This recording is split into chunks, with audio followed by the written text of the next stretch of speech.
Bonjour, aujourd'hui vidéo consacrée aux intersections et unions d'intervalles. Alors qu'est-ce que c'est que l'intersection de deux intervalles? Eh bien si on prend deux intervalles I et J, eh bien leur intersection c'est l'ensemble des nombres qui appartiennent à la fois à I et à J.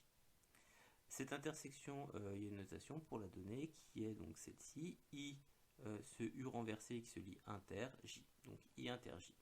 Alors quand même petite remarque, le mot intersection en mathématiques c'est un mot que vous connaissez déjà, puisque vous connaissez par exemple l'intersection de deux droites. C'est quoi l'intersection de droites? C'est le point qu'ils ont en commun.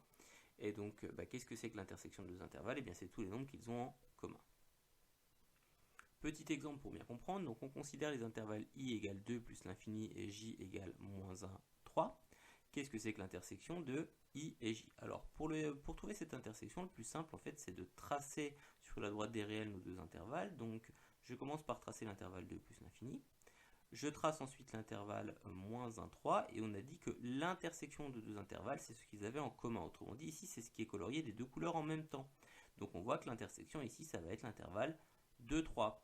Alors quand je dis l'intervalle 2, 3, je ne précise pas est-ce que le 2 il est dedans, est-ce que le 3 il est dedans. Donc pour ça, il faut réfléchir un petit peu. Donc on a dit que l'intersection de deux intervalles, c'est tout ce qu'ils ont en commun. Donc si on veut savoir si 2 il est dans cette intersection, en fait il faut savoir si 2 il appartient à mes deux intervalles I et J.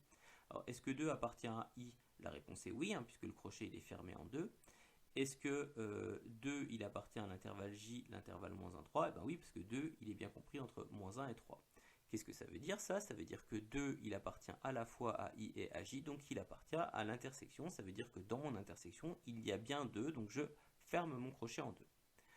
Je fais le même petit raisonnement pour 3. Donc, est-ce que 3 appartient à l'intervalle 2 plus l'infini? La réponse est oui, puisque je vois que 3 il est bien plus grand que 2. Est-ce que 3 appartient à l'intervalle moins 1, 3 ouvert en 3? La réponse est non, puisque le crochet justement ici il est ouvert en 3, donc 3 n'appartient pas à J. Donc si 3 n'appartient pas à J, eh bien il ne peut pas appartenir à notre intersection, puisque justement l'intersection c'est l'ensemble des points des valeurs plutôt qui appartiennent à la fois aux deux intervalles. Donc du coup qu'est-ce que ça nous donne? Donc on a dit 3 il appartient pas à l'intersection, donc notre intersection c'est l'intervalle 2, 3 fermé en 2 et ouvert en 3. Alors petit cas particulier, donc parfois les deux intervalles n'ont aucun nombre réel en commun, et dans ce cas leur intersection est ce qu'on appelle l'ensemble vide, qu'on note d'un 0 barré.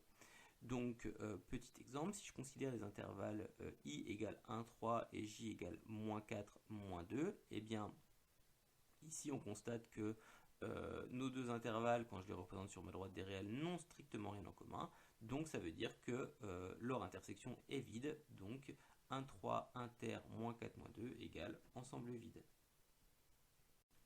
Alors maintenant, qu'est-ce que c'est que la réunion de deux intervalles? Eh bien, si vous avez deux intervalles I et J, leur réunion, c'est l'ensemble des nombres qui appartiennent à au moins un des deux intervalles I ou J, c'est-à-dire les nombres qui appartiennent soit à J, soit à I, soit aux deux en même temps.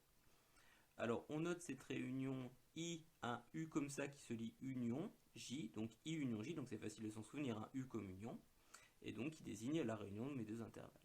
Alors petit exemple, je reprends mes deux intervalles du début de vidéo, sauf que cette fois-ci je ne vais plus m'intéresser à leur intersection, mais à leur réunion. Alors je procède de la même façon, c'est-à-dire que je les représente graphiquement.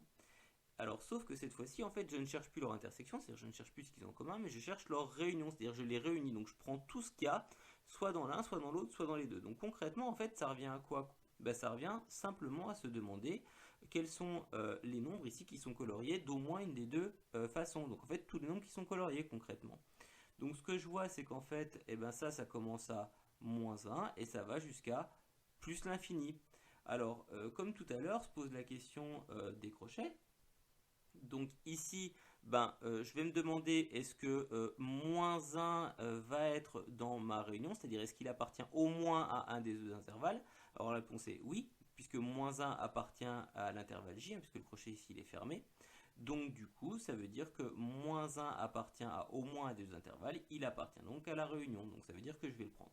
Quant à plus l'infini, on sait que le crochet il est toujours tourné vers l'extérieur, donc du coup ça veut dire quoi? Ça veut dire que ma réunion 2 plus l'infini, union moins 1, 3, je peux l'écrire beaucoup plus simplement, moins 1 plus l'infini.